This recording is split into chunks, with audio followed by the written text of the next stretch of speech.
Welcome to another episode of Threads of Enlightenment. And I love this part because I know my visitors are coming, my guests are coming with powerful stuff. And I really, truly like to take the time to thank them for this because I recognize the power that it is and the sacrifice that it is. And that is first their time. And Troy, I want to thank you for that beautiful commodity, man.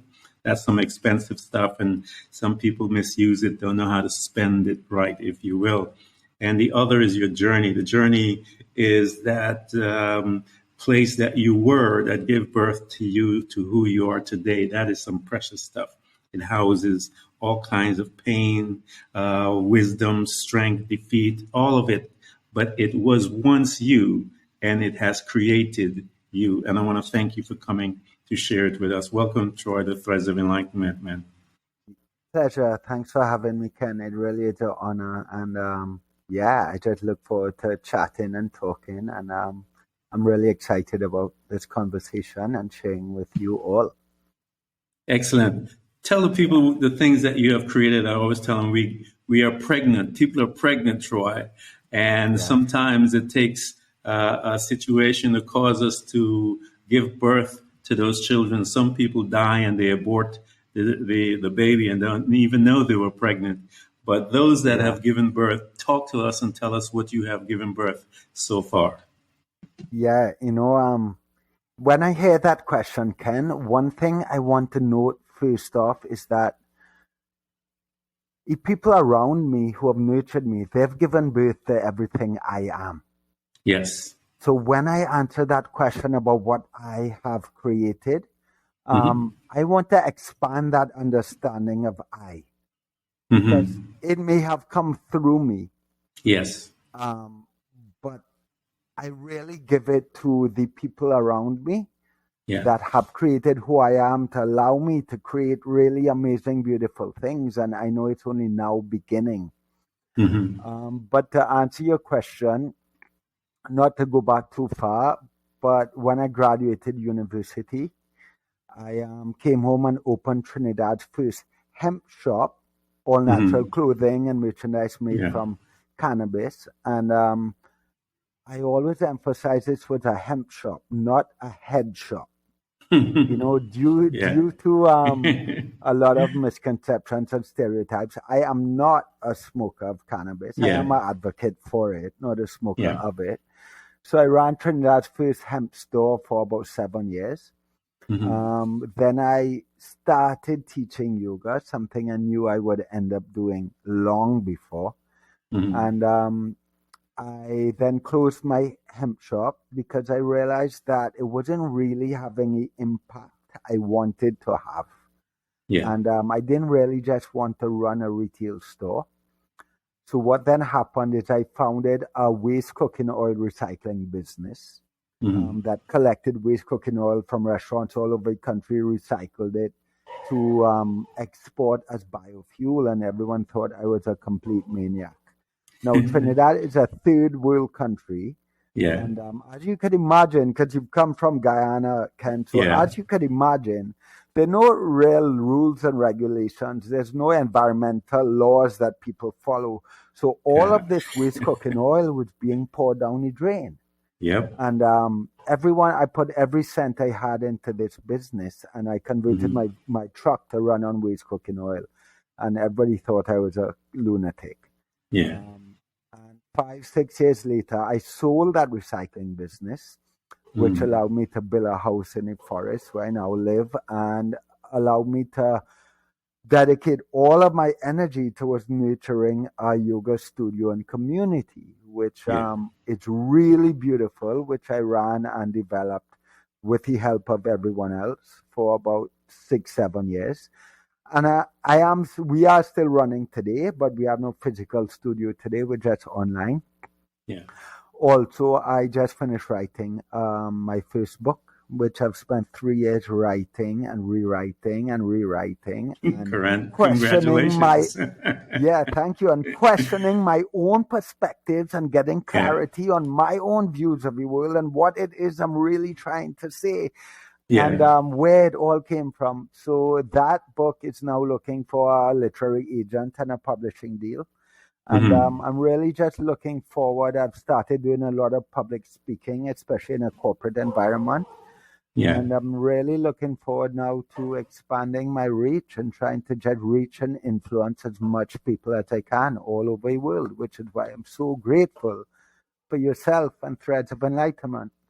Oh, thank you so much, man. I had this conversation with a gentleman today that life, as I get older, the thing that turns me on is much different from when I was younger. What turns me on is the fact that I want to be able to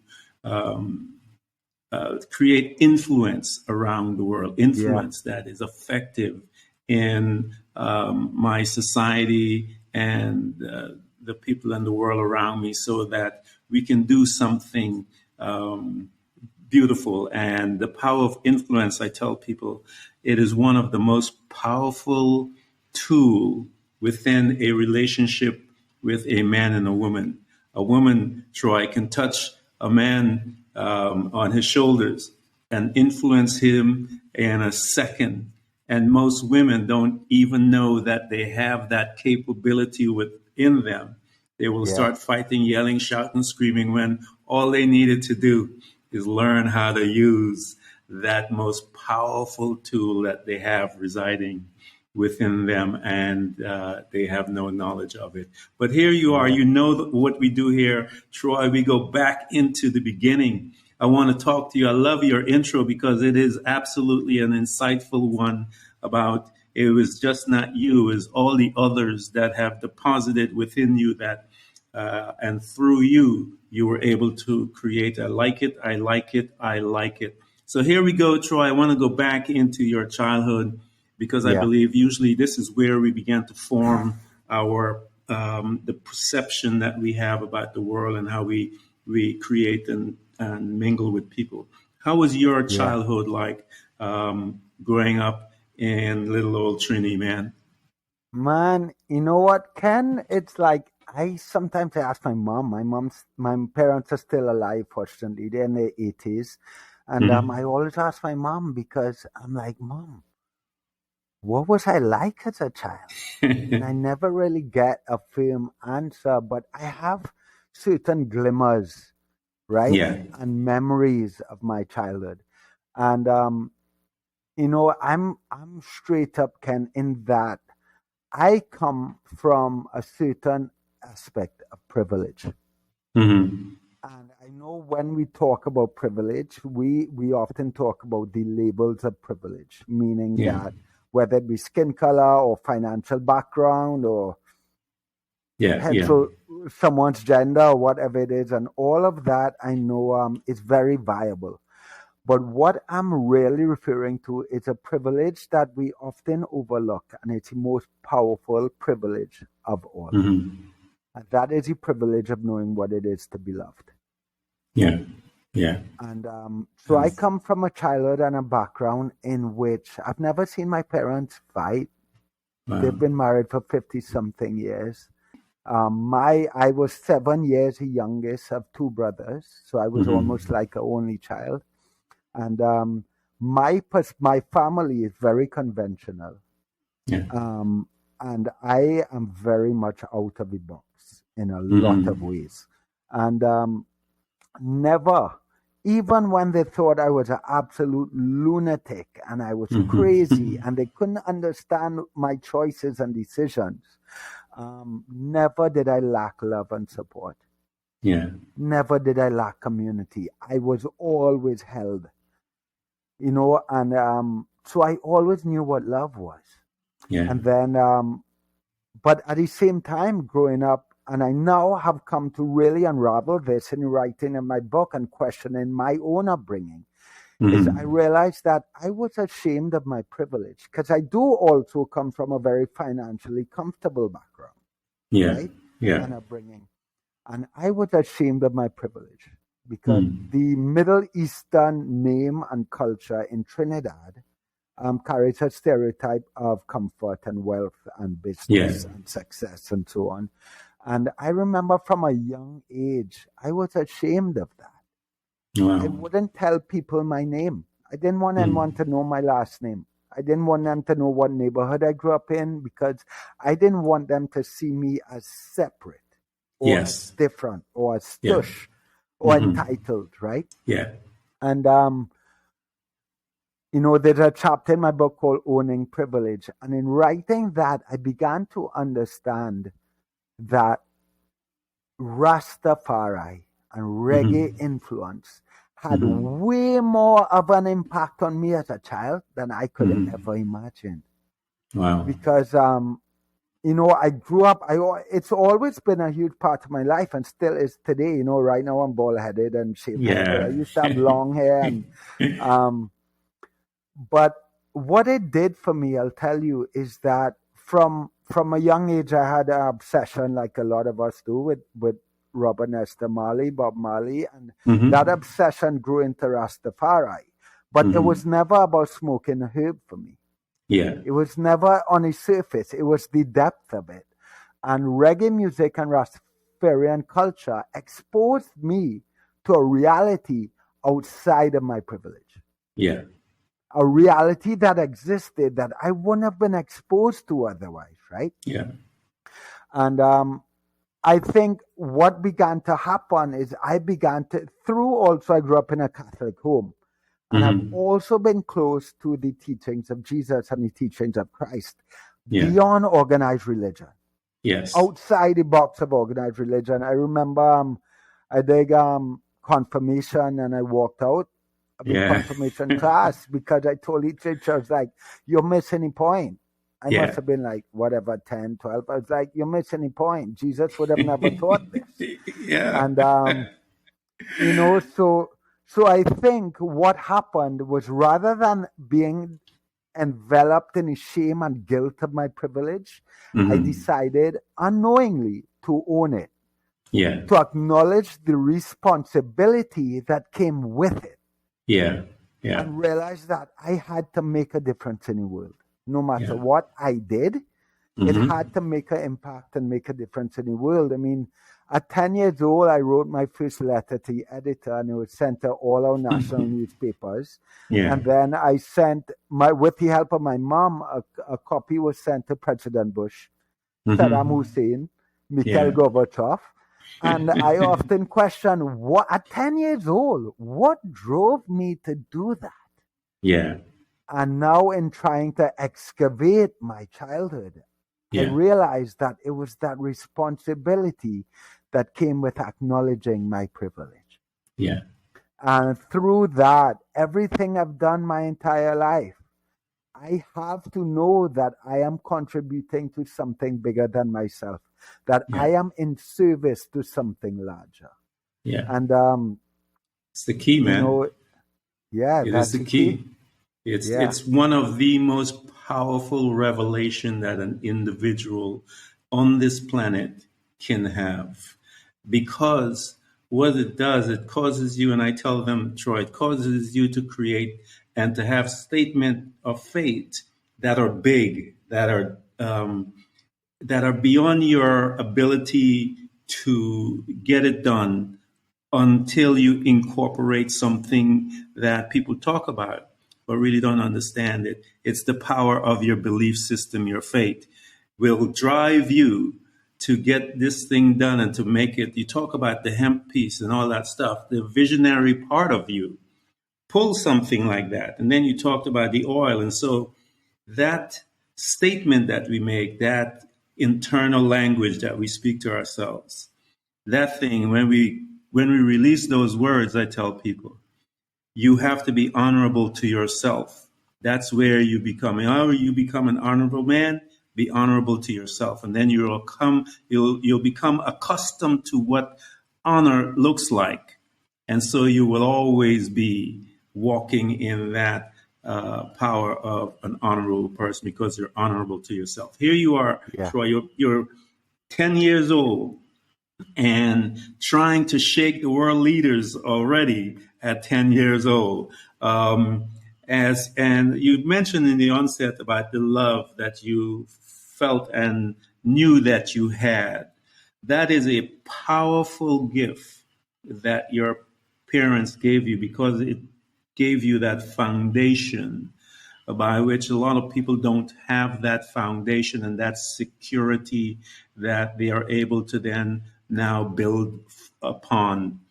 Many of them are not aware of it, and there's trauma from that insecurity aspect. But I'm glad you mentioned that, because that is an important piece of your human development that I know makes you think differently. As you said, you think out of the box. You're able to question the things. And I grew up just like you. I know I walked out of churches all the time because I told them, Jesus, don't even think like that. So when you said that, I started laughing. But here you are at 10 years old, man. You are reaching out and wanting to become an influence even to world leaders.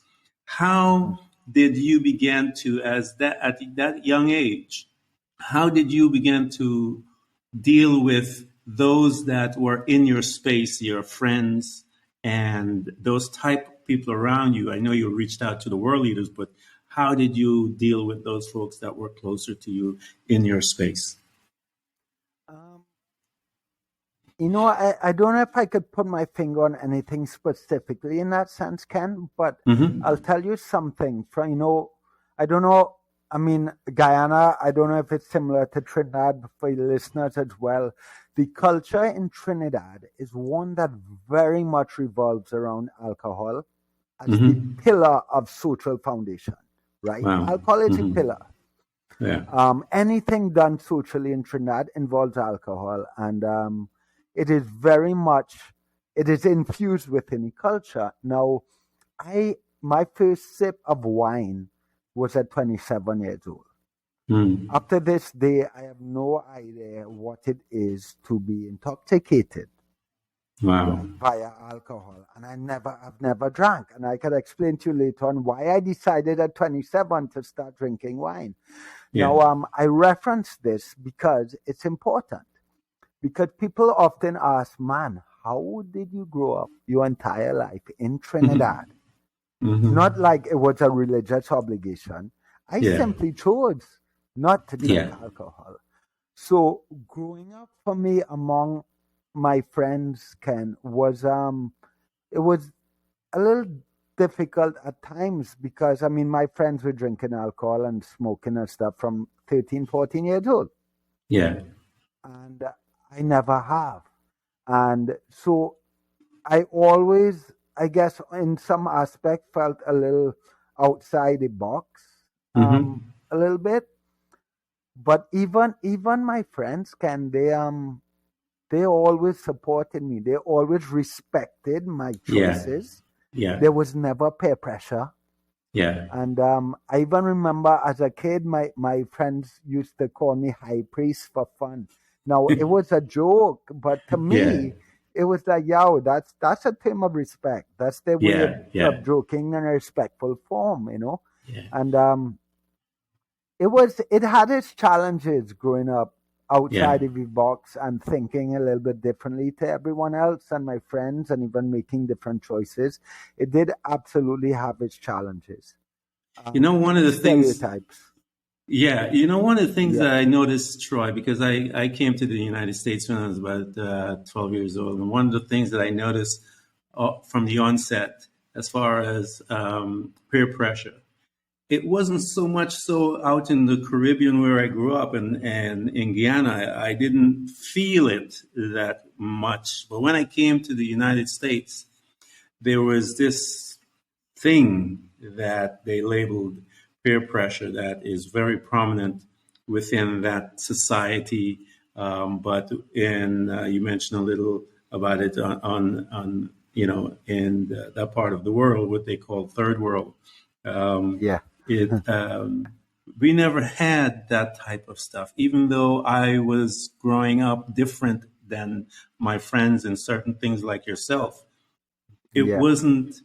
We call each other names, but it wasn't like a bad thing. It was like something that we were always joking around, but it wasn't facetious. It wasn't something to break the person's will like we see in the other culture. And so I get and I understand that aspect of what they were calling you and so forth. So here you are. You've been in a little difference, and we talked a little about the phrase that I believe that man use or society use to control the masses, and that is to say that you have to be normal. So here you are, you've been outside of normal pretty much most of your life. And so you're hanging out there, and being out there is a little different because there's not that many people out there, Troy. There's just a few of them. And so as you began to grow up as a young man, getting into your 20s and so forth, how were you looking into the world? And I know the Rastafarian teachings is much more, it's a spiritual teaching with many other aspects of it, and it helps open you up to many different precepts and perception other than just living around and growing your hair. They talk to you, and you have to, there's some really interesting conversations that I've had. So here you are. I know you have that little awakening there because of the Ras. How was that awakening and your lifestyle and the fact that you're out here outside of normal? How were you functioning as your perception begins to mold more and your influence? How did you hold on to keeping that, and how did it keep you focused, or did you just put it aside as you did 10 years old? Yeah. Ken, if I'm getting your question right, it's like what I want to reference is that everything is conditioning. Yeah. And sometimes what I refer to is that, the influence of reggae culture and Rastafarian culture exposed me to a lot that was outside of my bubble. Yeah. And opened me up to realizing certain things and questioning what was normal in my household and my community. Yeah. But even that culture had its own conditioning. Yep. that as I grew up, I had to question that as well, even more, right? Yeah. So it's like everything serves its purpose. But we have to keep asking ourselves, there's a difference, like I say, between believing what you're told and knowing what your truth is, what you actually know to be true. And as I grew up, and I went to school in University of Tampa, and I was now began to be exposed to a whole different culture and a whole different community.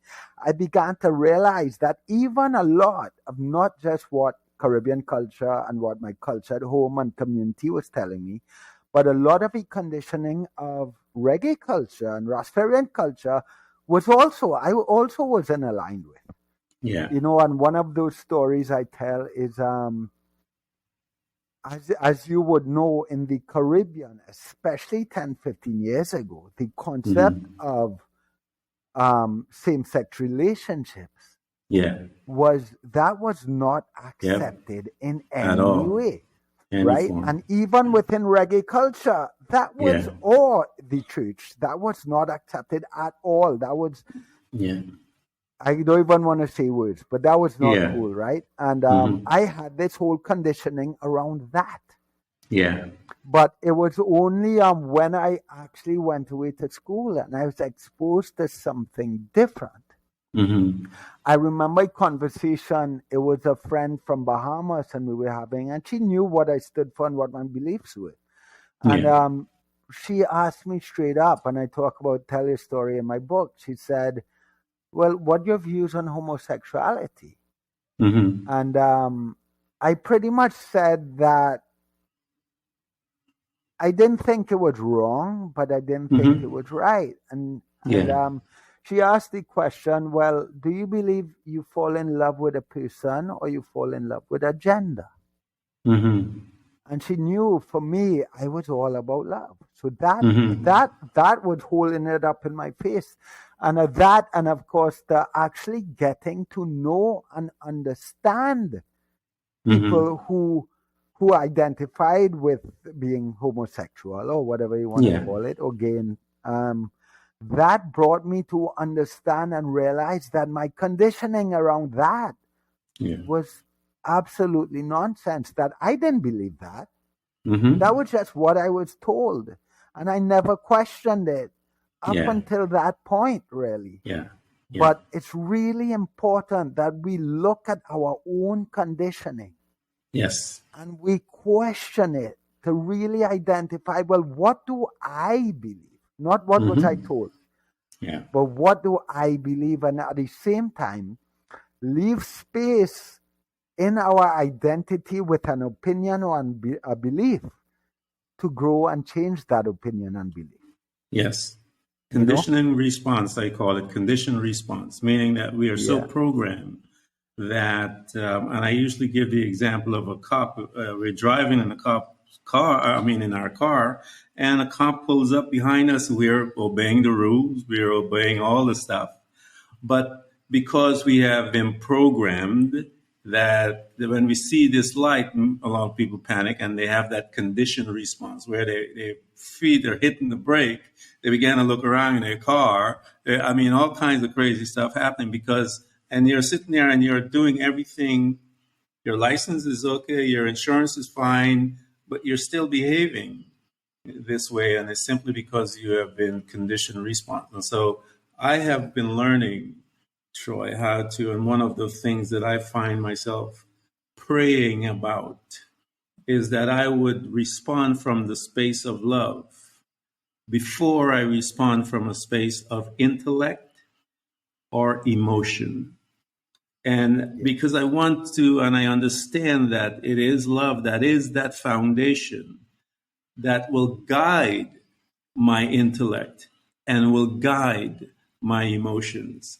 And so I want to have that force, that power, guide my response to someone so that they can, it says, that my words would be seasoned so that they would be able to, I can build them up instead of to destroy. But the place that I want to respond from, Troy, is governed by love first, so that when I don't yell and scream, I don't cuss at anyone, I am looking at them from that plane, and then I'm able to answer. But I love your how you're talking about this, because it is important that we begin to question things, and we talk about it on the onset as we become investigators of all the systems, because most of the systems have been put in there by men. And so we have to question everything. And as we question everything, we become wiser. I grew up also around the church and stuff like that. There's a scripture that I love. It says, "Come, let's reason together." I love that thing because it gives me permission to come with my questions. It gave me permission to come and talk and have a conversation with the Almighty, and I don't have to be worried or offended by how crazy my questions would be, because He gave me the invitation. Troy, I didn't. He gave me the invitation, so I'm coming with my craziness, and I love that I'm able to do that. And so here you are, you're moving through, man, and you're seeing the importance of the questions and pulling insight to. I tell people, most people live out of facts, but they don't understand that there's a truth and then there's facts, and facts will always change, but the truth is sitting right there waiting for you to discover it. And so here you are, you recognize that there is the difference between the two, and how you get to the truth is by asking, by peeling it away. When you realize that question and when you had to answer it, what did it do, Troy, to your mind, to your inner being, to your perception about that question that was posed to you about loving? How do you love? And what did it do to you, man? Well, that question about loving, Ken, it's like, I came to I have to reference yoga to this, because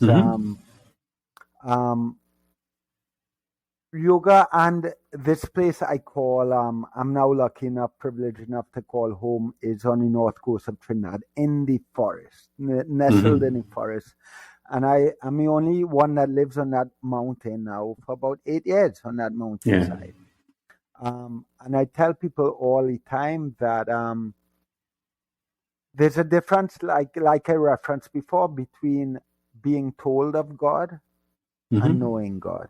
Yes. And I remember the very first night I slept. I lived in a tree house for 6 years, and the very first night I slept in that tree house. Now, to put this in perspective, I'm a city boy. I'm not a bush boy. I just live in bush, right? Yeah. So my first night sleeping in that tree house alone was quite an experience. Yeah. And for the first half of it, I felt very threatened, and I wanted to jump in my car and run back in town and sleep in my apartment. And it dawned on me, there was a moment where I connected to my breath, and it dawned on me that the only reason I felt threatened was because I saw myself as separate. Yeah. And I looked around me, and I looked at the stars and the moonlight on the leaves and these giant, massive trees and all these sounds around me and nature. Yeah. And I realized that I'm not separate. Yeah. That I'm all a part of it, that this is God. Yeah. And I cite that as one of the moments in my life where I actually felt that I was. This was God. I was part of it all. And so I want to reference that story, but I have to talk about yoga because, I came to yoga when I graduated university. People would ask me, well, what are you going to do with your life? And I'd say, well, I'm going to teach yoga. They'd be like, well, do you do yoga? I was like, nope. Because at that point, I didn't. But I just knew I was going to teach yoga. And that's a different story, that influence. But I want to try and stay on track here. And the reason I reference yoga is because I tell people all the time, Ken, that if I did not believe that the practice of yoga increased our capacity to love one another and connected each individual to their understanding of God, I would walk away from it. Yeah.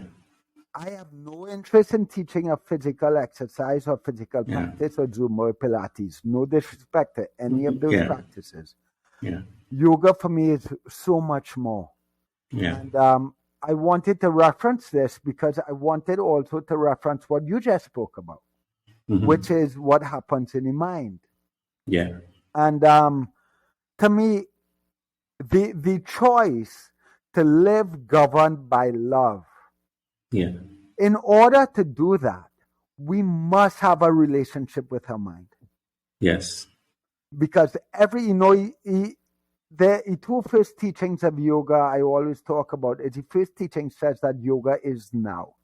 And the second teaching said that yoga is the quieting of the fluctuations of the mind. You see, the mind is egocentric. Yeah. And the mind's constant state is to create. It is to fluctuate. But the second the mind fluctuates, it creates separation. Yeah. What happens in the mind is what tells me that Ken is different from Troy. Yeah. It's what tells me that I am not part of this couch. And the thoughts that occur in the mind is what creates this separation and this otherness. Yeah. But if we can create this relationship with our mind, then when something happens, or when we meet someone, or we see someone, or we're in an experience, in that moment, we see God. We see everything as an aspect of ourselves. Yeah. But like when you said you choose to live from love rather than from intellect, it's when that mind starts to create that separation, and that our mind starts to project upon an experience that we see separation. Yeah.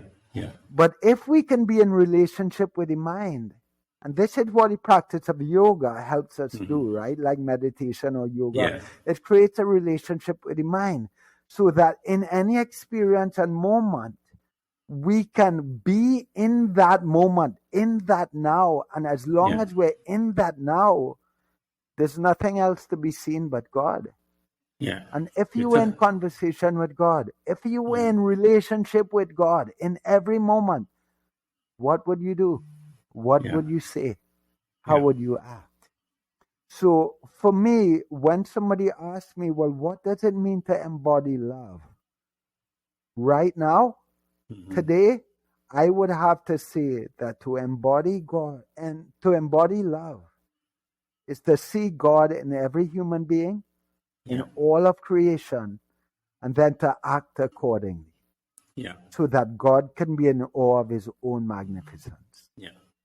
I tell people what you're talking about is how we solve war peace right there. It's how we react to each other. While I was walking, Troy, I was learning some things when I was going through my journey.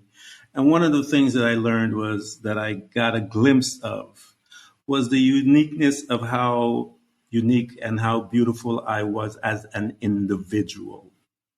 And then I learned about the collective and the unity that is all of us. But when I started to get that view as to how precious I was, how unique I was, how I say to people, endangered I was, because I'm one of a kind, I'm an endangered species.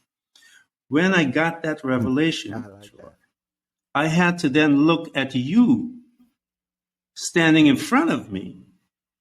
It's just like me. You are an endangered species as well. So, because I have that knowledge, I must respond to you as if you are one of that. So I can't lash out at you, man.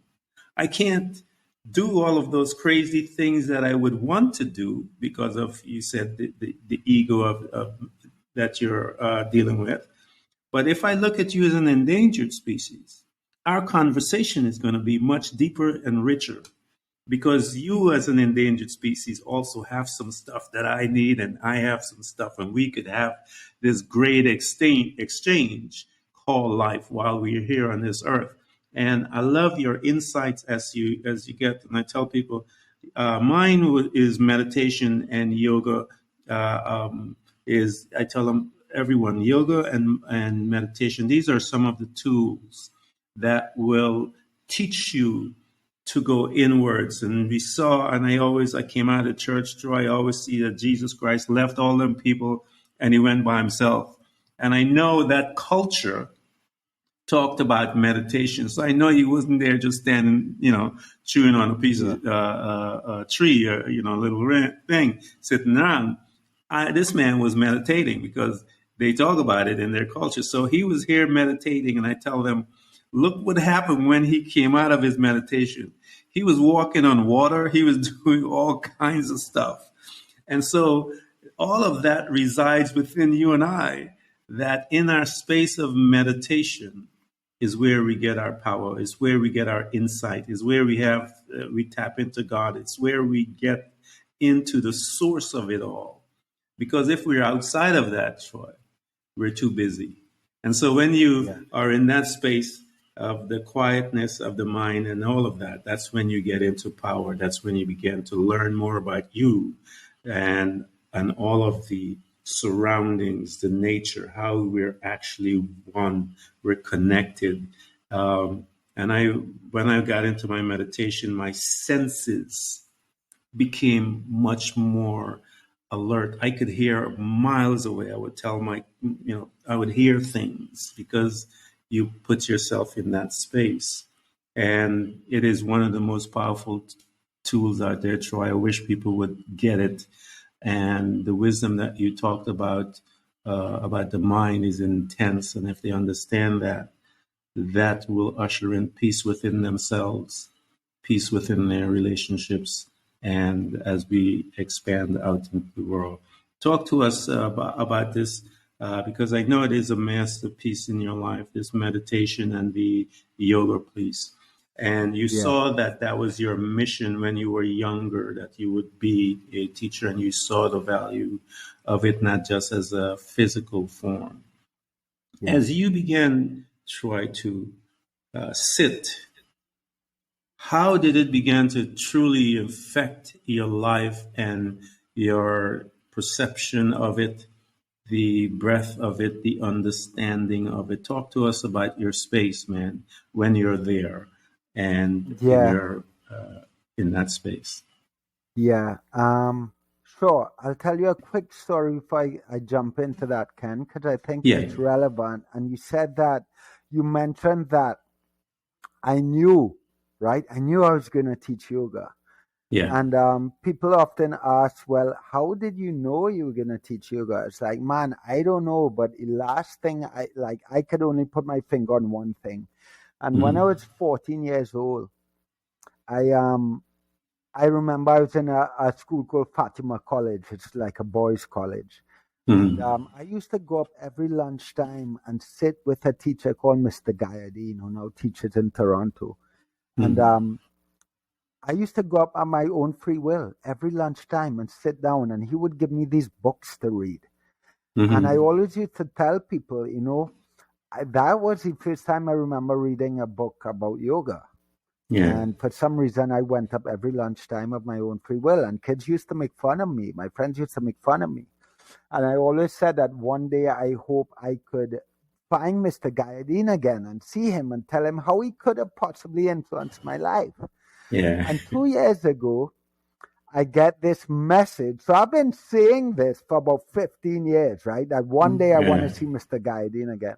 And about a year or two ago, I get a message in my inbox, in my email from my website, a comment that says, I think I gave you Practice of Brahmacharya to read in 1994.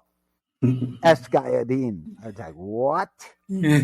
So, of course, I'm excited. I respond to him and I get his number. And long story short, we end up on the phone and he says to me, well, Troy, first off, you came to detention. That's how you got there first time. You were sent to detention. And I came up and he said he gave me the Practice of Brahmacharya to read as a joke because this is an ancient text about sexual misconduct. And he gave it to a 14-year-old boy to read. So he was like, I don't even do yoga. I gave you that as a joke. And he said, you sat down and you read this text that most adults couldn't even read. And he said, and then you came to detention every lunchtime of your own free will to read more and read more and read more. So clearly it grabbed me.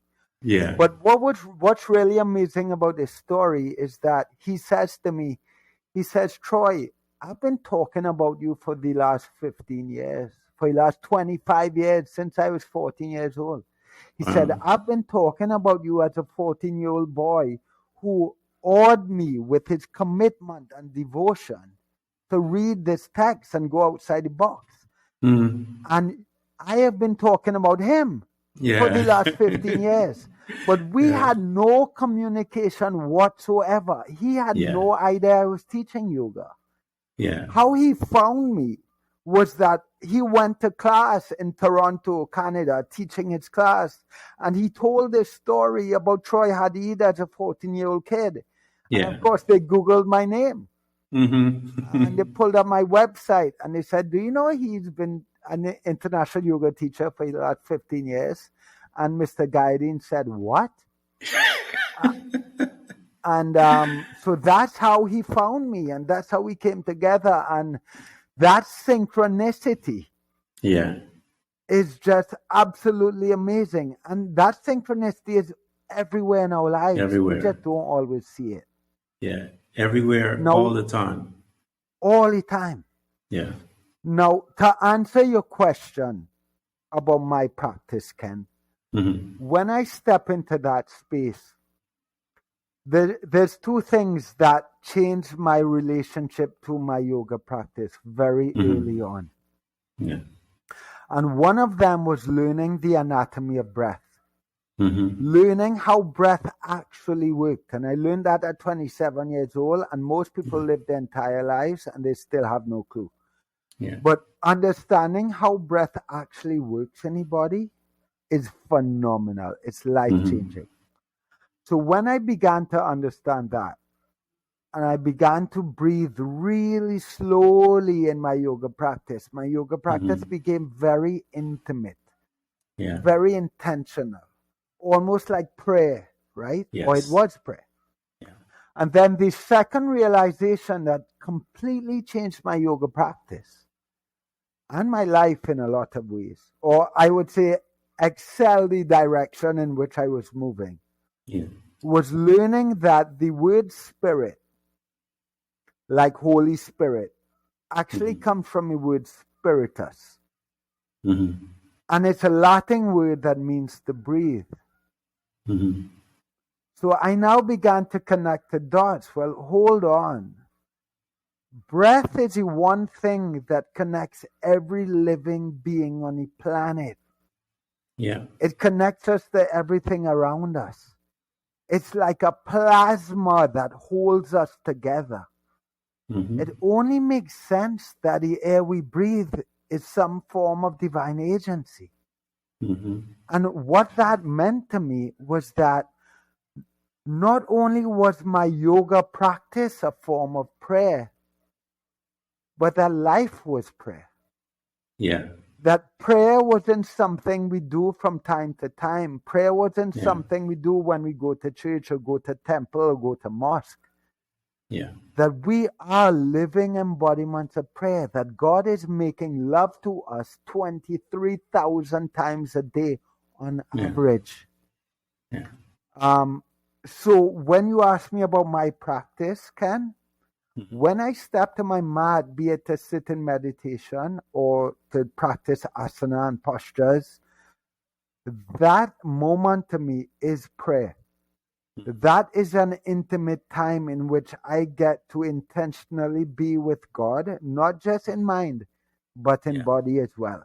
Yeah. And it's a training ground that then helps me and cultivates within me the ability to also see my life as a form of prayer, which of course now brings so much more intention and power to the choices I make every single day. Every day. Yeah. It is. For me, what I realized it was for me, Troy, it became the bridge by which I can walk into the realm of the spirit. It was where I left the craziness, because I was in the corporate world, the craziness of what was surrounding me. And when I would sit in my space and began to do those deep breathing and the meditation part, I realized that as I learned how to breathe and control that at some point I would walk into a different space and realize that I'm there, and all becomes natural. And that is where I would start my day. And I controlled, if you will, for lack of a better word, I was able to make choices, as you said, as to the type of energy I would allow into my space, as far as conversation being between people. And so when I stood and I would put on my suit after I've done and I've walked into the realm of the spirit realm of the breath arena, I would walk into my corporate office and sit there, and everything, Troy, the words that people spoke, everything was slow. It was slow to me. I could hear, I could understand clearly, I can perceive better. Everything in what they were doing may seem fast to them, but to me, it was very slow. And people used to ask me, when they would ask me these questions, they would say to me, "Where did you get that answer from? How did you think of that right away?" Because while they were speaking, and all my senses were, alive. Wisdom was alive, and I was able to respond in a conversation. And you're absolutely right. Is where you live, your life becomes a prayerful expression that you have with God and all that is around you. When you are, I love being in that space. I tell people, for me, I love it, and I like staying in it, Troy, because for me, it's where I live, man. Yeah, yeah. You know, yeah. it's just. Yeah, and I resonate so much with what you're saying, Ken, as well, because I often tell people when I say this, I try not to sound like some mumbo jumbo Woo woo esoteric stuff. Yeah. woo woo Uh-huh. space cadet, because Yeah. Yeah. I pride myself on being very tangible and real life, right? Yeah. But I honestly believe that breath is divine agency, and it's one of the very key ways in which God communicates with each one Yeah. of us. Mm-hmm. But for most people, the mind is so loud. The Yes. mind is so incessantly loud Yeah. that we can't hear the intuition of God. We can't hear the voice Yeah. of God. Yeah. And I always say to people, listen, yoga and meditation, it won't change your life. Yeah. Plant medicine, all that crazy stuff, Tai Chi, you name it. All of these practices, none of it is going to change your life. But it will give you a relationship to your breath and your mind. And that will change your life. That will change your life. Yeah. Yeah. It is. Yeah. That's where my madness began to, my world. I gained a better understanding of my world, my life, my existence. All of it was in that space in my meditation. I learned about who I was. I learned about, I found myself, as I said earlier, where people would say things to me that would get me angry. I find myself responding differently because, as I said, everything to them were moving fast, but to me, it was very slow and quiet. And I could hear, sometimes I even know what they're thinking before they say something. And I would say it to them and I would tell them, this is the answer that you need. And they'd look at me and say, how did you know? I didn't ask you yet. And I said, because of where your location was, Troy, and where my location was, everything becomes a little more aware. So here you are, living this life on the outside and are familiar with it. You're learning about the power that is you, Troy, and what is residing within others. How did you begin being in that space? Did you start to reach out to others to bring them in? Or did they seek you? Because I know we talked about it, when you begin to release those energies, it's amazing how people find their way in your space. They come out from all over the place. They begin to search you out, and it's really fascinating. So, talk to me as to how did you begin to reach out to people as you began to see the value of the yoga and what it did for you. Yeah. It's also what I want to mention as well is when I look at my life, Ken, there's a consistency. Yeah. There's a consistency. I especially in Trinidad, it's an island, so you kind of like making news or newspapers or whatever. If you step outside the box and you get some attention. And since I've been really young, I have consistently, the underlying message has been the same. Consistently. And that message is love. That message was constantly love, whether we love the environment or love each other. It was constantly love. And I think to answer your question, there's a quote that's said to be unknown, and it means so much to me. It's such a powerful reminder. I have it tattooed on my arm.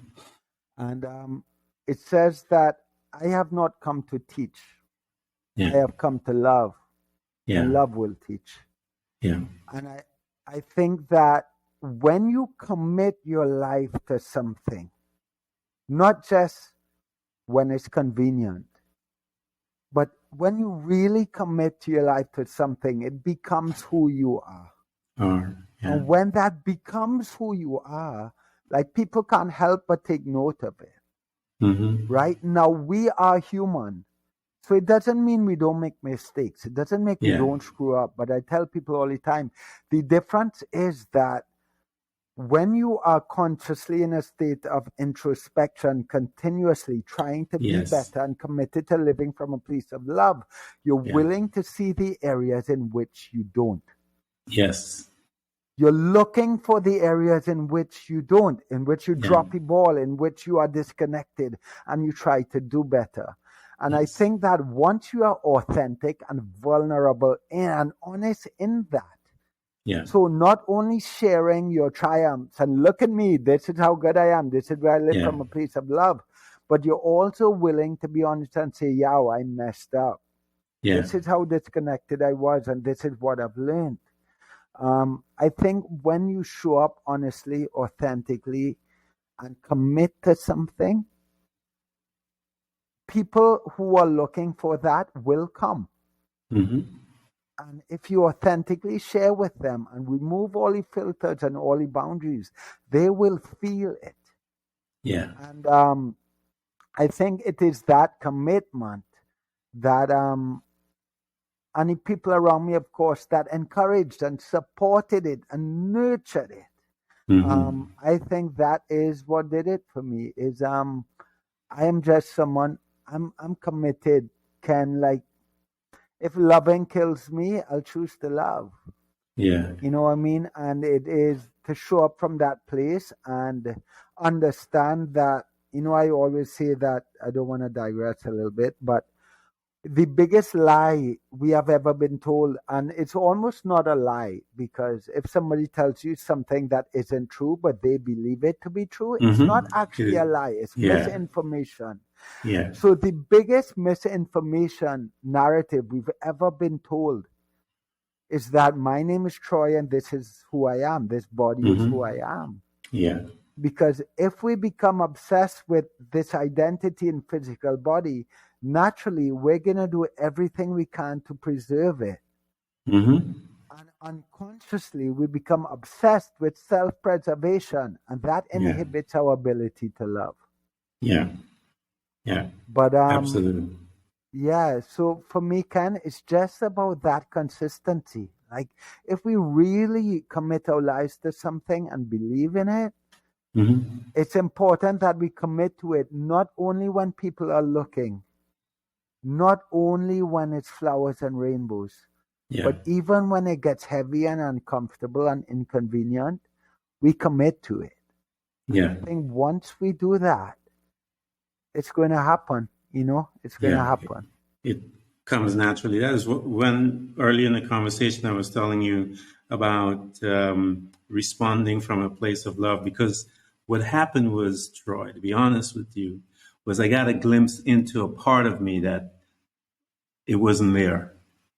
And so I realized that it wasn't there in a part, in the area of me.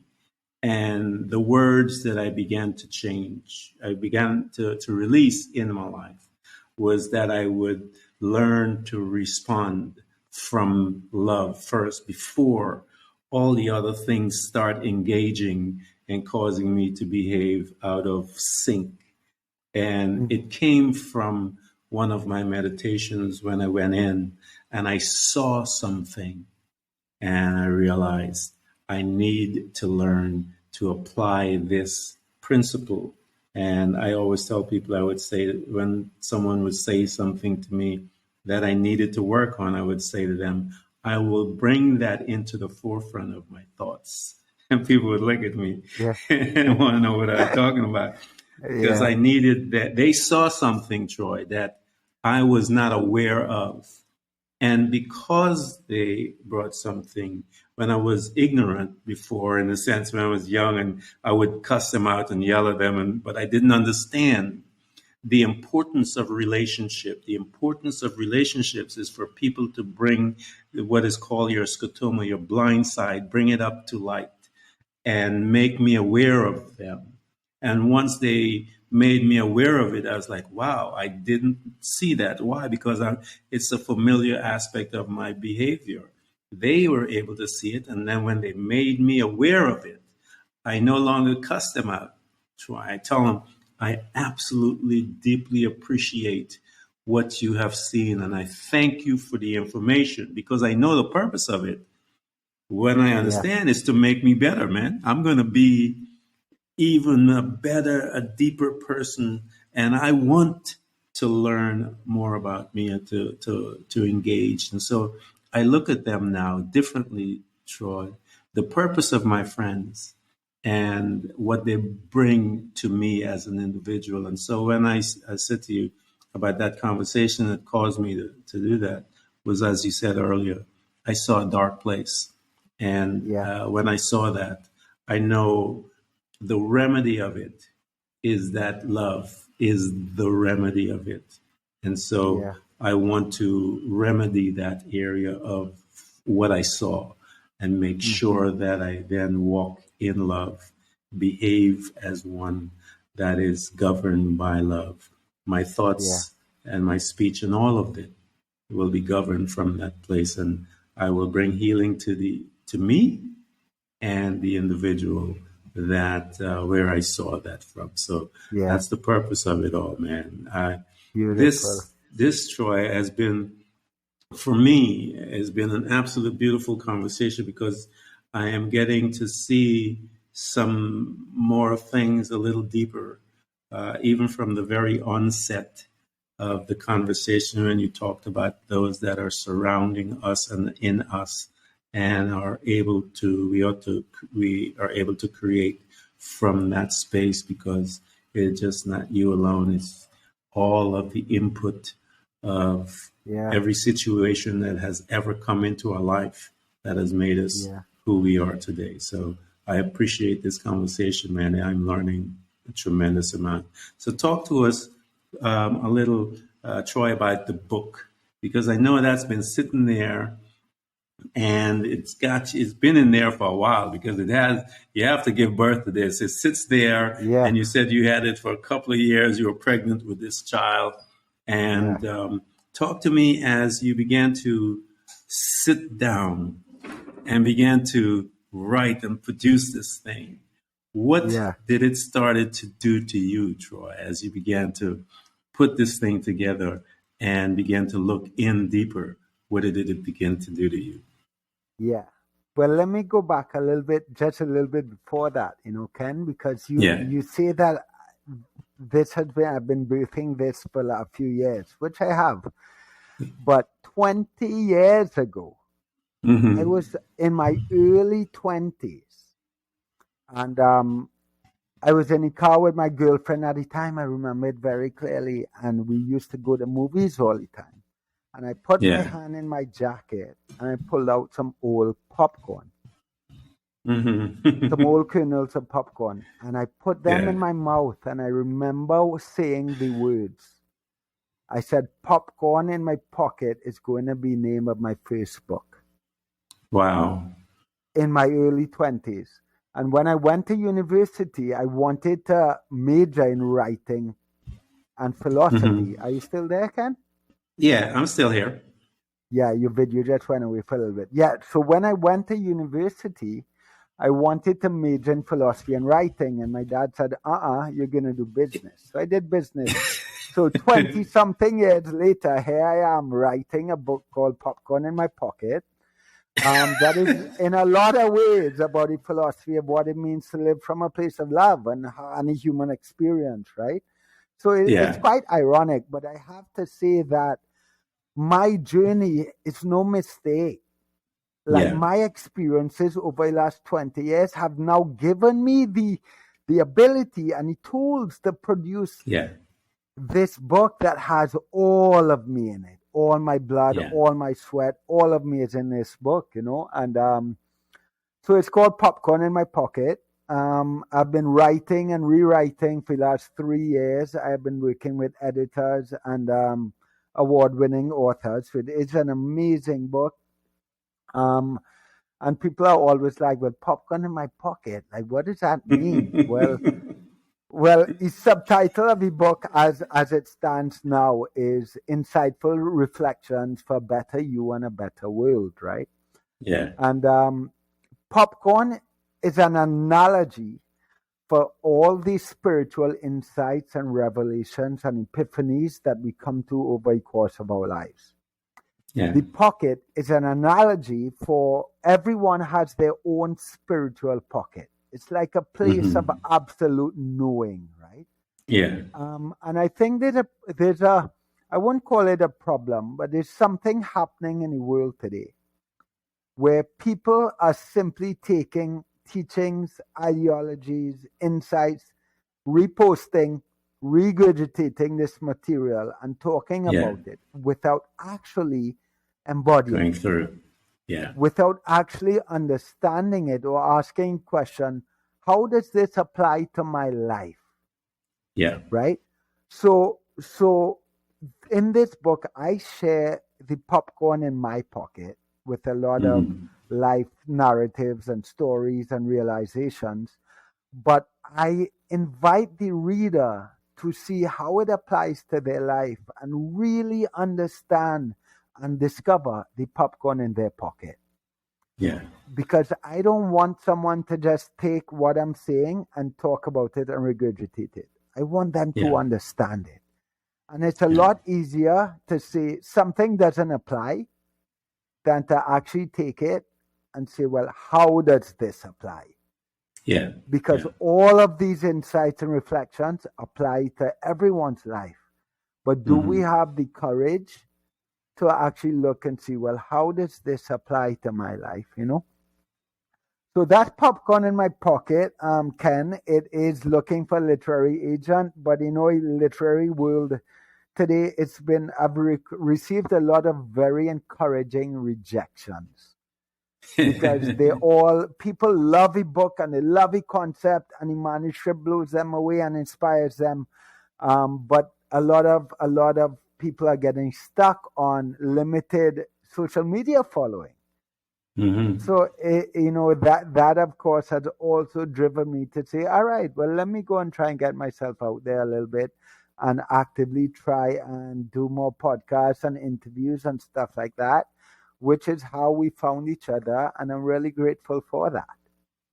I am too, man. And everyone that is listening to Troy and I implore you guys to go and purchase the book. The holidays are coming up. These are wonderful presents that you can give to people that you want to help them to get to the next level in their human development. As I say, we are human spirits just having this wonderful experience called life wrapped up inside this body that makes us legal here on the earth. Go ahead. Ken, I must say though, the book is not published yet, right? So it's not out yet. Yeah. Not yet. We're speaking ahead, man. I'm speaking, I'm calling it out for you, man. So good. Beautiful. I want you guys to follow him, and his books are going to be coming out soon because I'm releasing the words and agreeing with my brother that those literary folks that are out there, that grace will now penetrate your heart. You would get in touch with him and say, I'll take it. Let's do this, my brother. So those that are listening, I know there's a couple of you guys that are listening. There's a couple of folks that I know have publishing companies and stuff like that. I need to start reaching out to a bunch of them and get them to have a conversation with you, Troy. But give me some time. I'm going to grab their list and get that to you, and I'll contact them as well. Everyone that has been listening to this beautiful conversation with this man here, Troy, I want to thank you for coming to Threads of Enlightenment, man, because I love this stuff. For me personally, I have eaten and I am full, and I thank you so much for coming. Yeah, it's an honor. Thank you for having me, Ken. It really has been beautiful, and I hope to be back. Anytime you want me back, I'm back. You just say word, I'm here. I'll get you back because I wanted to we're changing our format, and I want you to be in a part of that format so that we can make this thing beautiful. So thank you so much, sir. As a gift, I'm gonna send you a PDF copy of that book, which is now complete, and you'll get your eyes on it early on. I will read it and I will make sure I meditate on it, man. Thank you so much. Beautiful. All right, Ken. Thank you, man. Love.